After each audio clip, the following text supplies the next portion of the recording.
Hey guys, आज के video में हम कुछ फ़न और क्रिएटिव करने वाले हैं।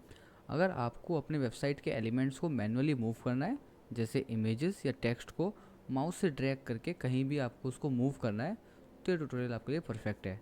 मैं आपको उसका एक छोटा सा एग्जांपल दिखाता हूँ। मैंने एक वेबसाइट ओपन की हुई है स्क्रीन पर, एज यू कैन सी, और मैं इसके एलिमेंट्स को ईजिली मूव कर पा रहा हूँ लाइक दिस।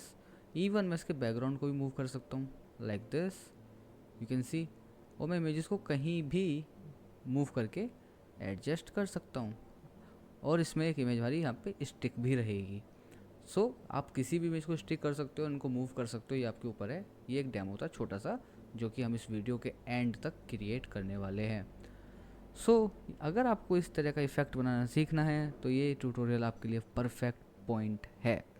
मैं आपको दिखाने वाला हूँ कि फ्रेमर में कैसे आप एक फ्री फॉर्म वेबसाइट बना सकते हो, या फिर हम इसको प्यार से बोलते हैं जेली वेबसाइट बना सकते हो, जिसमें आप अपना बैकग्राउंड और एलिमेंट्स को ईजिली मूवेबल क्रिएट कर सकते हो, मूवेबल इफेक्ट दे सकते हो। सो get ready for this magic. और इसमें हम सिंगल लाइन ऑफ कोड भी नहीं यूज़ करने वाले यार। सिंपल एक फ्रेमर टूल का यूज़ करेंगे, जो कि एक amazing no code tool builder website है, और इसका हम यूज़ करेंगे और मस्त मस्त इफेक्ट बनाएंगे। तो चलिए शुरू करते हैं अपनी वेबसाइट को बनाना। हम सीखते हैं कि इस इफेक्ट को हम कैसे अचीव कर सकते हैं। मैंने यहाँ पर एक ट्यूटोरियल नाम से एक पेज बना लिया है, जो कि सेम प्रोजेक्ट में है। मैं आपको इसका रिमिक्स लिंक प्रोवाइड करा दूंगा। और मेरे पास एक डेस्कटॉप ब्रेक पॉइंट है, जो कि बाय डिफ़ॉल्ट आता है, एंड मेरे पास एसेट्स भी हैं, ड्रैग टू मूव वाला टेक्स्ट भी है, और सारी इमेजेस भी हैं। इमेजेस आप कितनी भी यूज़ कर सकते हैं, कोई सी भी यूज़ कर सकते हैं, इसमें कोई भी लिमिटेशन नहीं है। एज वेल एज टेक्स्ट आप कितना भी इसमें लिख सकते हैं, कोई इसमें दिक्कत वाली बात नहीं होगी। ना सबसे पहले हम अपने डेस्कटॉप में एक फ्रेम बना लेते हैं, जो कि हमारा सारी चीज़ों को, सारे लेयर्स को कंटेन करेगा। सारी लेयर्स से मेरा मतलब है बैकग्राउंड को, इमेजेस एंड टेक्स्ट कंटेंट को। तो मैं अब एक फ्रेम बना लेता हूँ, जो कि हमारा फुल साइज़ होगा। तो मैं इस डेस्कटॉप को लेआउट दे देता हूँ, जिससे कि ये पूरा फिल, हम इस फ्रेम को एक तो मेन बोलेंगे, और दूसरा ये पूरी विड्थ एंड हाइट को फिल कर पाए। तो इस तरीके से मैंने इसको फिल बोल दिया।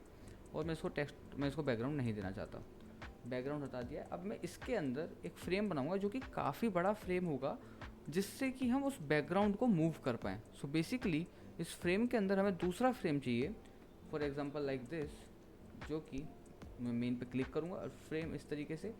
पहले तो इस मेन को लेआउट दे देंगे, जिससे कि हम अपने एलिमेंट्स को जैसा चाहते हैं वैसे अरेंज कर पाएँ। तो एक लेआउट दे दिया।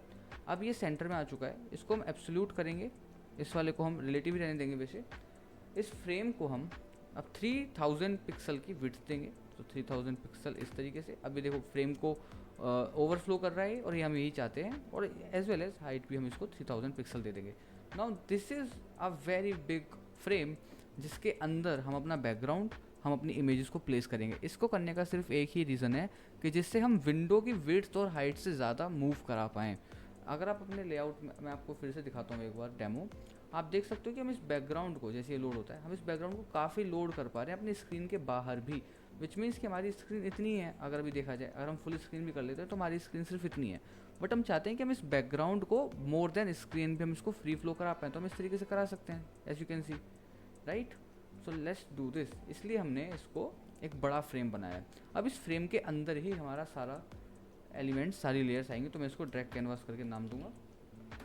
मैंने ड्रैग कैनवास बोल दिया है, नाम दे दिया है। और मैं इसका बैकग्राउंड कलर हटा देता हूँ। बैकग्राउंड में मुझे सबसे पहले चाहिए ग्रिड टाइप का कुछ, या फिर आप कोई भी पैटर्न ले सकते हो, ग्रिड ले सकते हो, वेवी पैटर्न ले सकते हो। मैं इसमें बैकग्राउंड के लिए फ्रेमर का ही यूज़ करूँगा। फ्रेमर का नेटिव क्रिएटिव सेक्शन में जाके मैं यहाँ से ग्रिड पैटर्न को इम्पोर्ट करा लूँगा। इम्पोर्ट कराने के बाद I can easily set it as a background. तो मैं यहाँ पर इसको मूव कर देता हूँ। और इसको मैं बैकग्राउंड बनाने के लिए मुझे क्या करना पड़ेगा, सिंपली सबसे पहले मुझे इसको मैं लेयर को दूसरा नाम दूंगा background, and I need to see कि where it does exist. So we are not able to see it, because ये यहाँ पर आ चुका है। सो हम इसको यहाँ लेकर आते हैं, और हम इसको कहेंगे कि भाई 0/0, विच मीन्स कि आप पूरा प्लेस ले लो, एब्सोल्यूट पोजिशन हो जाओ, एंड 0 0 0 और 0। तो इसने पूरा फ्रेम मेरा ऑक्यूपाई कर लिया है। इसने सिर्फ इसको ऑक्यूपाई नहीं करा है, अभी तो देखो इसने सिर्फ मेन को ऑक्यूपाई करा है। बट हम क्या चाहते हैं कि ये ड्रैग कैनवास को ऑक्यूपाई करे, पूरा कवर करे, क्योंकि ड्रैग कैनवास ही हमारी मेन कैनवास है, जिसको हम ड्रैग कर पाएंगे। वरना अभी तो हम सिर्फ मेन को ही कर पाएंगे, तो उसमें वो वाला इफेक्ट आएगा नहीं। तो मैं इस बैकग्राउंड को ड्रैग कैनवास के अंदर मूव करूँगा इस तरीके से। नाउ दिस ड्रैग कैनवास को आपको लेआउट देने का कोई नीड नहीं है। इसको आप एब्सोल्यूट भी रहने देंगे तब भी काम चलेगा, और तभी ही काम चलेगा, क्योंकि रिलेटिव बना दिया तो फिर again it will not work, right. अब ये मेरे पास फ्रेम आ चुका है, मैं इसकी ओपेसिटी थोड़ी कम कर देता हूँ, लाइक दिस, ग्रेट। अब ये थोड़ा सा ठीक लग रहा है, थोड़ी सी और कम कर देते हैं। मैं इसकी ओपेसिटी अराउंड 0.08 कर देता हूँ, या इट इज़ लुकिंग नाइस। और बैकग्राउंड का कलर मेरा मैं यहाँ पर डेस्कटॉप को कलर में दे देता हूँ, फॉर एग्जांपल ग्रीन। मैं ये क्यों दे रहा हूँ मैं आपको बताऊँगा अभी, या फिर ब्लैक ही रहने देते हैं, चलिए ब्लैक, क्योंकि ये प्रॉब्लम क्रिएट कर सकता है हमारे लिए। और मेन को मुझे कलर देना है कुछ नहीं, मेन को मुझे कलर नीड नहीं है। अब मेरे पास यहाँ पर एक बैकग्राउंड आ चुका है, ग्रेट जॉब। नो, अब हमारा टाइम है कि हम इसमें अपने इमेजेस को ऐड करें और टेक्स्ट कंटेंट को ऐड करें। तो इमेजेस तो ऑलरेडी मेरे पास है यहाँ पे, तो मैं इनको यहाँ पे मूव करा देता हूँ सिंपली। अभी बैकग्राउंड के अंदर ना आए इमेजेस, अभी आप देख सकते हो कि ये फ्रेम सीधा बैकग्राउंड के अंदर आ रहा है। ऐसा ना हो अगर, तो इसके लिए मुझे क्या करना पड़ेगा, मुझे इस बैकग्राउंड को पहले लॉक करना पड़ेगा। तो हम सबसे पहले इसको लॉक कर लेते हैं। अब देखिए इमेजेस में ऑलरेडी इफेक्ट आ रहे हैं, अगर आप साइड में देख पा रहे होगे, क्योंकि मैंने इनको कॉपी पेस्ट किया था अपने प्रोजेक्ट से, तो मैंने इसके इफेक्ट हटा दिए हैं स्क्रैच से करने के लिए। बिकॉज मैं अपने होम से ही इनको कॉपी करके मैंने यहाँ पे पेस्ट कर लिया था, यहाँ से कॉपी कर ली थी, इसलिए उसमें इफेक्ट आ रहे थे, बट मैंने वो हटा दिए। तो सबसे पहले हम क्या करते हैं, इस बीजी को, इस बैकग्राउंड को लॉक करते हैं, जिससे कि अभी दूसरी लेयर में प्रॉब्लम क्रिएट ना करे और हम आराम से इंटरेक्ट कर पाएँ और लेयर से। तो मैं यहाँ पर बैकग्राउंड में मूव करता हूँ इसको, देखो इमेजेस को मैं इजीली कैनवास में मूव कर पा रहा हूँ, और मैं इसको अपने हिसाब से कहीं भी प्लेस कर सकता हूँ, like this, like this. Now here is the problem, हमें इसको ड्रैग कैनवास के अंदर ही रखना है। साथ ही साथ क्योंकि ये प्रॉब्लम आई कि हमारी इमेजेस अब ओवरफ्लो हो रही हैं, तो मेन को 100 VH की हाइट दे देते हैं इस तरीके से, और विड्थ दे देते हैं fill, and similarly for the drag canvas also. Now let's just see, ये फ्रेम हमारा यहाँ ऐसे आना चाहिए, okay, so it is creating some problem, let's just move it here, और इसको हम यहाँ लेकर आते हैं। Now it is fixed. तो अभी तक हमने सिर्फ अपना एक बैकग्राउंड सेटअप किया है, एक मेन सेटअप है जो कि मेन हमारे सारे कैनवास प्लस इमेजेस को कंटेन करेगा, और मेन के अंदर एक मेन कैनवास है जिसके अंदर हमारा टेक्सचुअल कंटेंट और ये सब है। इस मेन का यूज़ क्या है, अगर मैं आपको सच बताऊं तो अभी आपको समझ नहीं आएगा, बट थोड़ी देर बाद आपको समझ में आएगा जब हम एक प्रॉब्लम इनकाउंटर करेंगे। तो अभी आप चाहो तो अगर इस सिर्फ इसको ड्रैग कैनवास पे रखना है तब भी ये काम कर सकता था, पॉसिबिलिटी थी, बट हमें एक इशू आता। अब इस वाले ड्रैग कैनवास को भी हम, जो हमारा टेक्स्ट है कि मूव टू ड्रैग, ये सॉरी ड्रैग टू मूव, हम इसको सेंटर में यहाँ पर आराम से प्लेस कर सकते हैं इस तरीके से। नाउ इसका एक बार प्रीव्यू देखते हैं, तो हमारा कुछ प्रीव्यू ऐसा आ रहा है। आई नो ज़्यादा अच्छा नहीं लग रहा, बट इस वीडियो का एम नहीं है कि ज़्यादा एस्थेटिकली गुड लगे, इसका मेन एम है आपको फंक्शनलिटी सिखाना। इमेजेस को आप कहीं भी प्लेस कर सकते हो, कितना भी छोटा बड़ा कर सकते हो, कितनी भी इमेजेस ले सकते हो, इट डिपेंड्स ऑन यू। सबसे पहले हम यहाँ पर बैकग्राउंड को कैसे ड्रैग करके मूव करा सकते हैं उसको देखेंगे। तो आपको क्या करना है, स्टेप 1, सिलेक्ट द लेयर जिसको आप ड्रैग कराना चाहते हो। तो हमने बैकग्राउंड को सिलेक्ट किया। Now go to your right panel and select the effects, and in effects choose the drag one. सो आप यहाँ पर ड्रैग पे क्लिक करेंगे, हमने क्लिक किया। अब देखिए यहाँ पर दो चीज़ें, एक है फ्री फॉर्म और एक है स्नैपबैक। फ्री फॉर्म का मतलब है कि ये कहीं भी, मतलब लाइक लेफ्ट राइट सेंटर, कहीं भी आप मूव करा सकते हैं, लाइक अ जेली, कहीं भी मूव हो सकता है। इट्स लाइक अ वाटर, कहीं भी स्पिल हो सकता है, तो ये फ्री फॉर्म है, हम आपको इसमें कहेंगे येस। दूसरी, इसकी कोई सीमा नहीं होगी, कोई बॉर्डर नहीं होगा, मतलब कि आप फ्रेम से भी बाहर चले जाएंगे। What do I mean by this, मैं भी आपको बताऊंगा। दूसरा, स्नैपबैक का मतलब है कि मान लीजिए आपने एक एलिमेंट को या एक लेयर को ड्रैग किया और वो ओरिजिनल पोजीशन पे वापस आ जाए, तो उसको हम बोलते हैं स्नैपबैक। तो हम कहेंगे कि ठीक है स्नैपबैक अभी येस रखते हैं हम आपको दिखाने के लिए, बट बाद में मैं इसको नो कर दूंगा, because I don't want that nature. So let's just preview this. हम प्रीव्यू पे क्लिक करते हैं। अब देखिए हम अपने बैकग्राउंड को ईजिली मूव कर पा रहे हैं, but as you can see कि मेरा बैकग्राउंड मूव होने के बाद पीछे का डेस्कटॉप का मुझे कलर दिख रहा है, which is not a good thing. मैं चाहता हूँ कि ये सिर्फ ग्रिड ही मेरे को दिखे।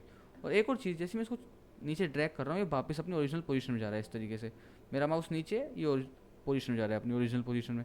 तो मुझे दो चीज़ यहाँ पे ठीक करनी है जो कि मेरी पर्सनल है, कि एक तो मुझे इसका बैकग्राउंड नहीं दिखना चाहिए, सो इसके पास एक लिमिट होनी चाहिए। दूसरा, ये जो मूव करके वापस जा रहा है, मुझे वो स्नैपबैक नेचर नहीं चाहिए। तो वो तो बहुत ईजी है स्नैपबैक को बंद करना, तो कि हम इसको नो कर सकते हैं। फ्री फॉर्म के लिए हम क्या कर सकते हैं यहाँ पे, कि हमें यहाँ पर यूज़ करना पड़ेगा स्क्रॉल सेक्शन का। So basically what you can do in this, basically कि आप एक सेक्शन को स्क्रॉल सेक्शन दे सकते हैं, एंड जो हमारा कैनवास है, ड्रैग कैनवास है, वो उस सेक्शन के अंदर ही रहेगा। चाहे वो डेस्कटॉप भी हो सकता है या फिर वो एक हमारा मेन कंटेनर भी हो सकता है, इसलिए हमने यहाँ पे मेन कंटेनर बनाया था। और मेन कंटेनर की हाइट हमने 100 VH रखी थी, डेट्स वाई। तो हम इस मेन कंटेनर को एक स्क्रॉल सेक्शन देते हैं। तो मैं यहाँ पे बोल देता हूँ for example canvas container. Canvas container मैंने इसका नाम दे दिया। अब मैं बीजी पे जाऊँगा अगेन उस लेयर को सिलेक्ट करूँगा जिसको मैं मूव करना चाहता हूँ, इफेक्ट पे क्लिक करूँगा एंड नाउ मैं इसकी फ्री फॉर्म को कहूँगा नो, कि नहीं ये फ्रीली फॉर्म नहीं होना चाहिए, इसमें हम कुछ लिमिटेशंस चाहते हैं। लिमिटेशन क्या है, पहले हम नो को सिलेक्ट करते हैं एंड देन यहाँ पे बोलेगा भाई किस सेक्शन के आप अंदर इसको रखना चाहते हैं, कि इसकी बाउंड्रीज कौन सा सेक्शन डिफाइन करेगा। तो हम इसकी बाउंड्रीज डिफाइन करवाएंगे कैनवास कंटेनर से। मोमेंटम हमारा होता है, आपको मैं बताने के लिए मोमेंटम की, मान लीजिए मैंने एक चीज़ यहाँ से ऐसे पुश कर दी तो वो पुश होती हुई चली जाएगी, राइट। धक्का दिया तो वो जितनी फोर्स से आपने धक्का दिया वो उतनी और आगे जाएगा। So this is called momentum. तो हमने यहाँ पर इसको देखिए, हमने सेक्शन प्रोवाइड करा दिया है इसको, now it has a section. अभी इस सेक्शन के अंदर ही मूव करना चाहिए। Let's just check it, preview करके देखते हैं और अब देखते हैं कि क्या हमें बैकग्राउंड दिख रहा है अभी। So yes, we can still see the background because we are making some mistake. Let me figure it out what we are making it. हमारे पास मेन की हाइट क्या है, we have the 100 VH। Desktop की height क्या है, desktop की height भी हमारी फिक्स्ड है, कोई प्रॉब्लम नहीं है इसमें। देन हम अपने BG को देखते हैं कि हमारा बैकग्राउंड की हाइट और विड्थ क्या है। सो जब हमने बैकग्राउंड पे क्लिक किया तो एज यू कैन सी कि इसकी हाइट काफ़ी छोटी है, जबकि जिस कंटेनर के अंदर ये है, मतलब ड्रैग कैनवास के अंदर, इसकी हाइट काफ़ी बड़ी है। तो हम क्या करेंगे, बैकग्राउंड को हम चाहते हैं कि ये टॉप बॉटम लेफ्ट राइट पूरा ऑक्यूपाई करे। अब इसकी हाइट हमने 000 पे पिन कर दिया है। इससे क्या होगा कि अब इस BG की height and width is specially height and width both are equally to the drag canvas. तो अब हम इसको प्रीव्यू करते हैं। सो अब हमें वो प्रॉब्लम नहीं आएगी। अब नाउ आप देख सकते हो हमें बैकग्राउंड नहीं दिख रहा है, but here is the thing, after a time हमें बैकग्राउंड दिखेगा जैसे अब दिख रहा है। लेकिन जैसे ही मैं इसको छोड़ूंगा ये वापस अपनी ओरिजिनल पोजीशन में चला जाएगा, which means that we can still see the background, but हम उसको एक्सेस नहीं कर पाएंगे, वो अपनी ओरिजिनल पोजीशन है, मतलब अपने सेक्शन के अंदर वापस आ जाएगा। तो अब आप देख तो सकते हो, लेकिन पहले वाला इफेक्ट चला गया कि आप उसके बाहर तक भी जा पा रहे थे, आप पूरा देख पा रहे थे नहीं। अब सिर्फ बॉर्डर थोड़ा सा दिखेगा और जैसे ही यूज़र माउस को रिलीज़ करेंगे वो वापस अपनी ओरिजिनल पोजीशन में आ जाएगा। So I think this is making sense. अभी तक हमने क्या करा है, अगर हम इसको थोड़ा समराइज़ करें तो हमने सिंपली एक ब्रेक पॉइंट लिया, डेस्कटॉप टैबलेट मोबाइल कुछ भी हो सकता है, उसको हमने एक बैकग्राउंड दिया। उस बैकग्राउंड की हाइट हमने इतनी कर दी कि भाई डेस्कटॉप के एटलीस्ट ट्वाइस तो हो, या हमारे ब्रेक पॉइंट के ट्वाइस हो, थ्राइस हो तो भी कोई दिक्कत नहीं है। हमने उस लाइक काफ़ी बड़ा बना दिया। देन हमने उसमें कुछ अपने इमेजेस को ऐड करा और हमने अपने टेक्स्ट कंटेंट को ऐड करा। यहाँ पर मैं टेक्स्ट कंटेंट भी ऐड कर सकता हूँ, उसको भी मैं ड्रैग करवा सकता हूँ या मैं उसको स्टिक रख सकता हूँ। जैसे मैं यहाँ पर टेक्स्ट कंटेंट लिखता हूँ, फॉर एग्जांपल मैं यहाँ पे लिखूँगा jelly website, you can not see it, मैं इसको वाइट कलर दूंगा, वाइट, एंड इसको हम फ़ॉन्ट दे देते हैं, font size 100। Now it is here, drag canvas के अंदर ही होनी चाहिए ये हमें मेक श्योर करना है। अब जेली वेबसाइट को मैं यहाँ पर अलाइन कर सकता हूँ या फिर मैं यहाँ पर भी अलाइन कर सकता हूँ। एब्सोल्यूट पोजीशन है एलिमेंट सारे, ये हमें ध्यान रखना है सॉरी, एब्सोल्यूट पोजीशन होनी चाहिए, अगर रिलेटिव हुए तो वो मूव नहीं होंगे। तो एब्सोल्यूट पोजीशन करा और मेन हमने यहाँ पर यूज़ किया जिससे कि जो हमारा बैकग्राउंड है या हमारे एलिमेंट्स हैं जो मूव करें वो एक रिस्पेक्टेड बॉर्डर में रहें, वो बॉर्डर के बाहर ना जाएं, क्योंकि बाहर जाएंगे then it will not look cool. अगर आपको नहीं चाहिए, आप चाहते हैं हाँ और फ्रीली फ्लो करें, मान लीजिए आपका बैकग्राउंड ये जो है हमारा ग्रिड था, हो सकता है आपका बैकग्राउंड वाइट हो और वैसे भी आपका बैकग्राउंड वाइट हो, तो वो कितना भी फ्रीली फ्लो करे कोई दिक्कत नहीं है। बट अगर हम यूज़र को रिस्ट्रिक्ट करना चाहते हैं कि बस इतना ही फ्री फ्लो हो, देन हम इसका मेन में क्या करते हैं, स्क्रॉल कंटेनर को इंट्रोड्यूस कराते हैं एंड जिस लेयर को हमें रिस्ट्रिक्ट करना है उस लेयर को हम सिलेक्ट करते हैं, उस पर इफेक्ट लगाते हैं ड्रैग वाला, और ड्रैग वाले इफेक्ट को हम मॉडिफाई करते हैं, फ्री फॉर्म नहीं, फ्री फॉर्म को हम नो कर देते हैं। देन हम जब उसको नो करते हैं तो हमसे कंटेनर पूछते हैं, हम इसमें कंटेनर असाइन करते हैं।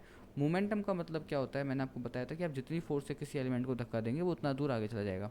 इसका मैं आपको इमेज पे करके दिखाता हूँ। मान लो मैंने एक इमेज सेलेक्ट करी इसको, अब इस पर हम कैसे ड्रैग इफेक्ट लगाएंगे, अगेन सिलेक्ट दी लेयर, मैं सारी इमेजेस लेयर एक बार में सिलेक्ट कर रहा हूँ, इफेक्ट्स पे जाइए, ड्रैग पे क्लिक कीजिए और यहाँ पर अब आप इस तरीके से इसको कर सकते हैं। स्नैप बैक आपको पता है ओरिजिनल पोजीशन में वापस आता है एलिमेंट आफ्टर ड्रैगिंग, मुझे ये नहीं चाहिए तो मैंने कहा नो।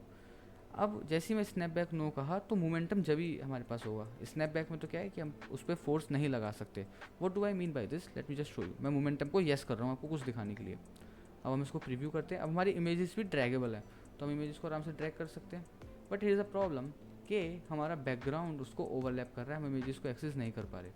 तो इसके लिए सिंपल सा फिक्स क्या है कि अपने बैकग्राउंड को जी इंडेक्स देते हैं 0 का, राइट, विच मीन्स 0 क्या, हमारी इमेजेस से इंडेक्स कम, तो बाय डिफ़ॉल्ट इंडेक्स उनका 1 होगा, तो हमने बैकग्राउंड को 0 बना दिया। अब इसका प्रीव्यू करते हैं। तो इस तरीके से आप अपनी वेबसाइट को डीबग करके भी बनाते हैं, एक बार में परफेक्ट नहीं बने तो भी कोई बात नहीं। अब हम अपनी इमेज को देखो ड्रैग कर पा रहे हैं। अब एक चीज़ देखो, जैसे मैंने इमेजेस को ऐसे करा ये फ्लो हो रही है, विच मीन्स मेरी फोर्स पे एक्ट कर रही है। अगर मैं इसको बहुत तेज़ करूँगा तो ये बाहर चली जाएगी, इस तरीके से देखो इस तरीके से। तो हम चाहते हैं कि मोमेंटम ना हो इमेज में, तो मैं यहाँ से इसको नो कर सकता हूँ। और ये मोमेंटम जब भी पॉसिबल है जब हमने स्नैपबैक को डिसेबल कर रखा हो, क्योंकि स्नैपबैक तो ऑटोमेटिकली क्या करेगा, आप जितना ड्रैग करके ले जाओगे उसे वापस ले जाएगा। तो जब उसको वापस लाने का नेचर है तो मोमेंटम वाला ऑप्शन पॉसिबल ही नहीं है। तो मैंने यहाँ पर नो कर दिया। इस लेयर को मैं सिलेक्ट करता हूँ, सारी लेयर सेलेक्ट करी इमेजेस की, नो किया, और मैंने कहा free form, yes free form रहने देते हैं, क्योंकि फ्री फॉर्म में मुझे कोई प्रॉब्लम नहीं है। अगर मैं नो भी करूँगा तो मैं इसमें सेक्शन सेलेक्ट कर सकता हूँ, तो ये इसी सेक्शन के अंदर रहेगा इस तरीके से। बट फ्री फॉर्म में मुझे ऐसे सच कोई प्रॉब्लम नहीं है, क्योंकि ये इमेजेस वैसे भी उस तक नहीं पहुंचने वाली। What do I mean by this, क्योंकि ड्रैग बीजी तो उस लेयर तक पहुंच रहा था, बैकग्राउंड को क्रॉस कर रहा था, बट ये इमेजेस नहीं करने वाली हैं। तो मैं इसको फ्री फॉर्म भी अगर छोड़ूंगा तो इसमें कोई मेरे को प्रॉब्लम नहीं होने वाली है। बाकी आप इसको अपने अकॉर्डिंगली भी चेंज कर सकते हो, कोई प्रॉब्लम नहीं है। अच्छा, दूसरी चीज़, अब हमने एक इफेक्ट लगा दिया जैसे ड्रैग। अब मैं चाहता हूँ कि इमेज देखो, अभी तो मुझे एक तो मेरा हैंड चेंज हो रहा है सिर्फ, लेकिन मुझे ये नहीं पता चल रहा कि मैं इमेज के ऊपर कब आ रहा हूँ, मतलब होवर इफेक्ट कुछ नहीं है। ये तो हम सीख रहे हैं इसलिए हमें पता है कि हम इमेजेस को मूव कर सकते हैं, but to make it more user friendly हम इस पर एक और इफेक्ट लगा सकते हैं। इमेजेस पे सारी इमेजेस सेलेक्ट करेंगे और एक होवर इफेक्ट लगाते हैं। तो इफेक्ट पे गए, होवर पे क्लिक किया, और इसमें हम ओपेसिटी तो हम 1 ही रहने देते हैं, स्केल हम कर देते हैं मान लीजिए 1.2 करेंगे तो थोड़ी सी जूम हो जाएंगी इमेज। और हम इसमें एक चीज़ और लगा सकते हैं, डैट इज़ या फिर इतना ही ठीक है, स्केल हमने कर दिया है, इतना ही इनफ है। और अब हम इसको देखते हैं एक बार रिव्यू करके। अभी भी देखो मैं इमेज पे नहीं हूँ, जैसे मैं इमेज पे जाऊँगा इट इज़ जूमिंग इन, आप देख सकते हो थोड़ा सा स्केल हो रहा है, ऐसे ये भी हो रहा है। तो अब समझ में आ रहा है कि हाँ आप इमेज के ऊपर होवर कर रहे हो और मैं इसको मूव कर सकता हूँ। और ये ड्रैग टू मूव है, ये जेली वेबसाइट है, इसको भी हम मूव करा सकते हैं टेक्स्ट कंटेंट को। जैसे कि टेक्स्ट कंटेंट सेलेक्ट किया, हम सिंपली गए इफेक्ट्स पे, हमने कहा ड्रैग सेलेक्ट किया, और ड्रैग में हमने कह दिया फ्री फॉर्म, यस स्नैपबैक। देखो टेक्स्ट में हम स्नैपबैक लगा देते हैं कि हाँ हम चाहते हैं टेक्स्ट हमारा फिक्स रहे एक जगह पे, मूव कर पाए यूज़र, लेकिन वो वापस अपनी ओरिजिनल जगह पर आ जाए, जिससे कि हम अपनी वेबसाइट की थीम को प्रिजर्व कर पाएँ। तो मैंने क्लिक किया, और जैसे ही मैं इसको क्लिक करूँगा मैं कहीं भी इसको ले जा सकता हूँ, लेकिन वापस वहीं आ जाएगा। कहीं भी ड्रैग कर पा रहा हूँ वापस वहीं आ जाएगा, कोई इशू नहीं है इसमें। इसको आप ब्रेक पॉइंट पे भी बना सकते हैं, लाइक मोबाइल फ्रेंडली बना सकते हैं। सिंपल सा है, आपको प्लस पे क्लिक करना है, फ़ोन पे क्लिक करना है। टैबलेट पे देखो ये रहेगा ही, टैबलेट पे इतना इशू नहीं आएगा, राइट। आप बस इमेजेस को, क्योंकि एब्सोल्यूट पोजीशन है तो आप इमेजेस को इस तरीके से एडजस्ट कर सकते हो। एंड सिमिलरली फॉर फ़ोन के लिए इमेज थोड़ी छोटी कर सकते हैं। यहाँ पे ये इमेज हमारे पास और अंदर आ सकती है, इसको हम थोड़ा छोटा कर सकते हैं या फिर रोटेट कर सकते हैं। तो इस तरीके से फ़ोन पे भी काम करेगा। टेक्स्ट कंटेंट को हम छोटा साइज़ दे सकते हैं, लाइक 43 पिक्सल्स या 44 पिक्सल्स, एनीथिंग यू वांट। और जो हमारी इमेजेस बाहर रह गई हैं इस फ्रेम में, जैसे एक इमेज हमारे पास अगर हम ध्यान से देखें फ़ोन में जाके, तो हमारी एक इमेज यहाँ पर है, तो इस इमेज को हम अंदर ला सकते हैं इजीली, क्योंकि एब्सोल्यूट पोजीशन है। रिलेटिव होता तो ये काम नहीं हो पाता, सो रिलेटिव पोजीशन में ये काम नहीं हो पाएगा। इस तरीके से आप यहाँ पे ला सकते हो। एक आध इमेज आप कम भी कर सकते हो अगर आप चाहो तो। छोटा करा मैंने, यहाँ पे लगा दिया। और अब आप देखो हम फ़ोन पे करके देखेंगे इसको, तो शो यूआई, मैं यूआई दिखा सकता हूँ, फ़ोन ये रहा। अब आप फ़ोन पे भी इसको मूव कर सकते हो इस तरीके से। So it can be moved anywhere, और बैकग्राउंड भी मूव हो सकता है। So this is how you can make this jelly website. और अगर टेक्निकल लैंग्वेज बोलें तो free form canvas website. I think आपको समझ में आया होगा, काफ़ी ईजी इफेक्ट था, काफ़ी मस्त इफेक्ट था, बट बिगनर्स के लिए काफ़ी सही चीज़ रहती है सीखना, जिससे कि वो डिफरेंट टाइप के इफेक्ट्स को एक्सप्लोर कर पाएँ। So that is for today's video guys. I hope you like the video. मैं और वीडियोस पोस्ट करता रहूँगा around the framer, and please make sure that you subscribe the channel and like the video if you like it. Thank you.